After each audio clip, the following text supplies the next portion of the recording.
Okay, welcome back to another episode of Cooking with Mr. Dan. Today we are not going to be cooking. We are going to be cooking here, but I'm not going to make a video of it. But we're going to be cutting up some meat. I'm going to be cutting up a pork tenderloin. We're going to be making some center cut pork chops, and I'm going to cut two separate roasts. But we're probably going to cook both those ends together and make one nice size roast. Because Penny likes that. This is New Year's Day. But at any rate, you can see the weather behind me over there. It's a cloudy, and it's a little cloudy, but I think it's more fog than anything else. It's supposed to be a nice day today, but who knows. So without further ado, let's get to it. It's pretty easy, very cost effective, and you guys are going to really like it if you like pork chops. Okay, so what I have here is a pork loin from Publix, I believe. Yeah, Publix. See the big P over there, Publix. This is almost a 9-pounder. It's $1.98 a pound, or $1.99 a pound, whatever, somewhere in there. You can get it some places $1.69 a pound when it's on sale, $1.79, $1.89 regular price. But either way, it's still pretty cheap, and you can get a nice section of pork chops out of it, like from here to here. That's what we're going to cut pork chops, and then we'll have two end pieces that we're going to make into a roast. It's very simple, very easy. So without further ado, let's get to it. Okay, so if you guys notice, I have a big cutting board here, and I have two towels that I opened up and put under here so it doesn't slide. See, it's pretty stable because you don't want this slipping sliding everywhere. I'm going to get some paper towels here real quick.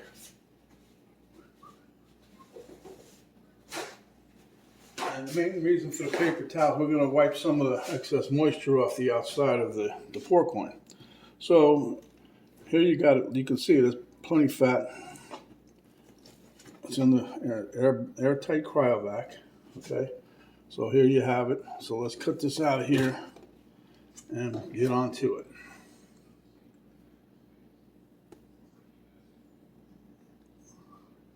I'm using the back side of the knife, as you can see. Didn't work so well. It worked a little bit. Let's see what we can do here. There we go. Now, I've already washed my hands. I'll probably do it again. Oh, I know I'm going to do it again. What you want to try to do is keep all the excess juice in the bag so you don't make so much of a mess. This is where one of them paper towels will come in handy. You grab it, grab the piece of meat, pick it up. See, this is pretty long, as you can see. We're going to get some nice stuff out of here. And then I'm going to wipe this off a little bit.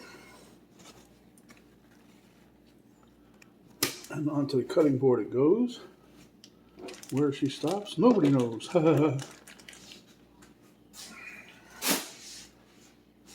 Ideally, if you have a trash can handy, you can go ahead and dump that right into a trash can. Now, ideally, what you want to do is go in about 5 or 6 inches on each side, and we'll make a little cut here.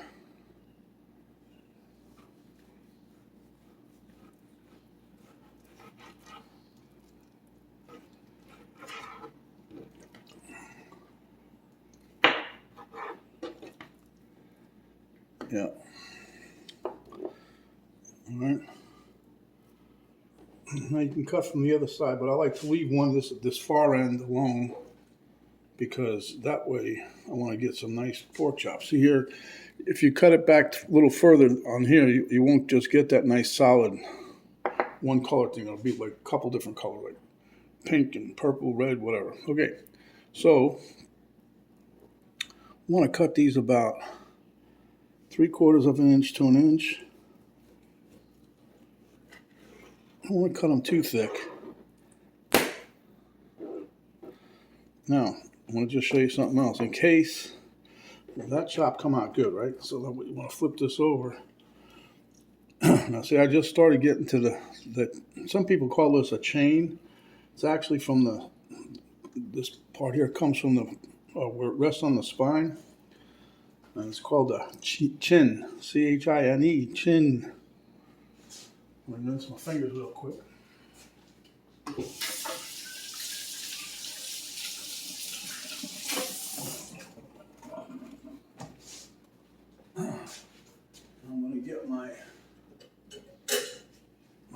thin boning knife here. Because what you want to do, you don't want to cut all this meat up. There's still meat on here that you want, right? But you can see how you can get your fingers up underneath there. And you don't want to leave that attached to your pork chops, right? So we'll just cut a little bit here. And try not to cut. It pays to have a nice sharp knife. This is pretty sharp, as you can see.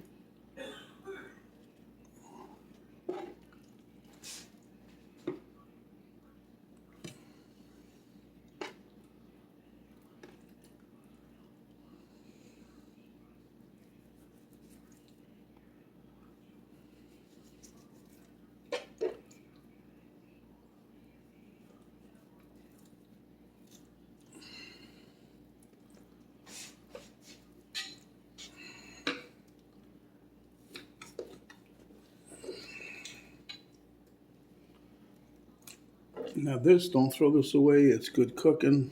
That's your chain or your chin, chin, chin, chin, chin, chin, chin.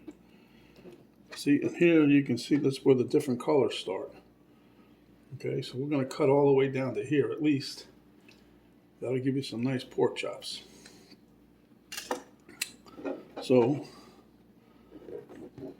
let me turn this over. I like cutting it on the fat side.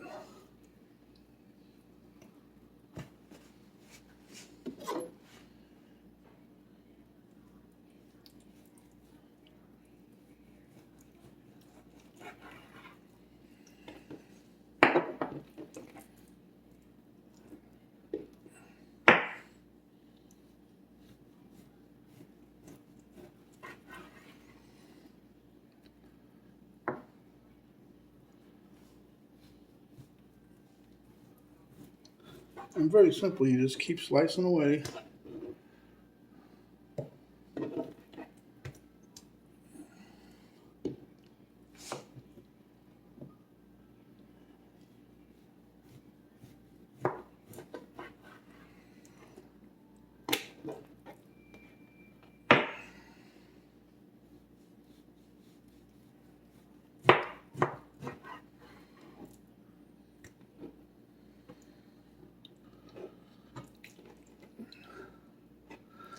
Yeah, we still got a ways to go yet.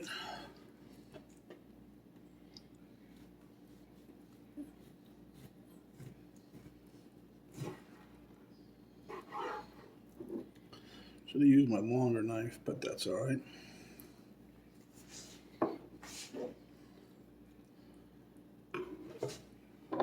Cut this little extra. There's a lot of fat there. I don't discard the fat either. I keep that for when I'm making sausage. All right.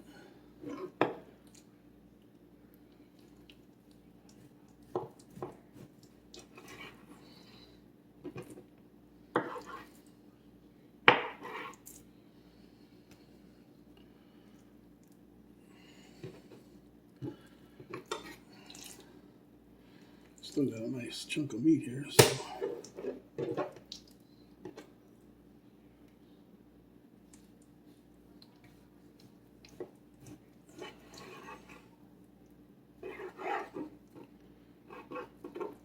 Okay, so this is where I like to stop.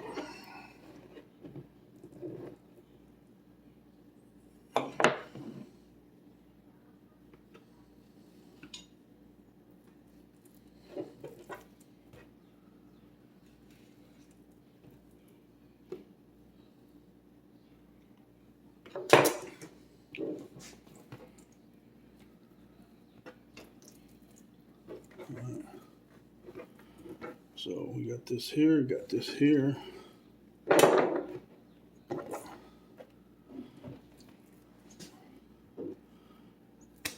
Got 9 chops. And the reason I stop here is because this is where the meat starts coming 2 parts.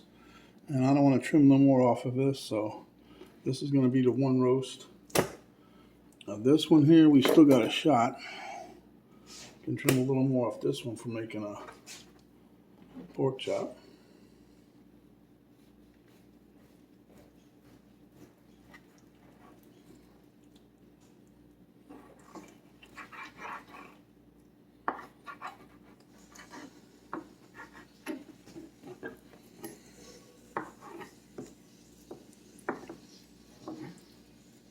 2, 4, 6, 8, 10, and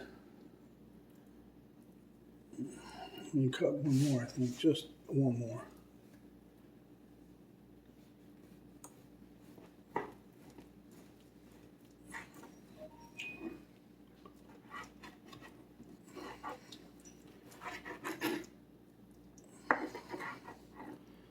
Again, you can cut this whole thing you want, but see, when the meat starts changing color, I like it nice, like white, and I don't want this one here to be like the dark meat, if you will, okay? So, yeah, that's pretty much how we're gonna go. You could, if you wanted, you can cut them all into pork chops, but I'm just going to cut like this. And then what we're going to do today, we're going to put these two together. Let me slide this over here. So we got, just to give you another recap of what we got here. 2, 4, 6, 8, 10, and now we got 11 pork chops. And this is the chin or the chain, whatever you want to call it. It's up to you. This is good. Also, we're going to just throw this in with the roast. It'll give us some more flavor. You can clean it up a little if you wanted to, but there's not really no necessity for it. But if you can see here, you'll see like the little markings where the spine was. Poor guy. Okay, so anyway, and then this here, we got our roast. So, if you enjoyed the video, give us a thumbs up. Remember, this is how you save money. If you like pork chops, this is good. If you like pork roast, this is good. Any part of the pork loin will be good for a pork roast. If you wanted to cut it into 3, if you wanted to just make the whole thing into one huge roast, have at it. But anyway, if you like the video, give us a thumbs up. Share with your friends. If you have not yet done so, please subscribe. And enjoy the new year. And if you remember, there's a little arrow down button right below the video. You hit that, that'll give you a drop down box, and that drop down box will be a link to Cooking with Mr. Dan Facebook page, a link to my daughter's artwork site page, and a complete list of what we did here today. So my friends, stay hungry, and when you are, come back and we'll give you another delicious dish just like this. This is really not a dish. Stay healthy. Stay out of COVID's way, and we'll see you on the next video. But again, what we got here was 11 pork chops. Could have probably got more if I wanted it, but that's good. Saves you money. If you was to buy this at the store, it ranges anywhere from $3.99 a pound or up to $5.50 a pound, let's say. I've seen all different kind of prices, so this is the way to go if you like pork chops. So until next time, take care and we'll see you. This is Mr. Dan saying we're out for now.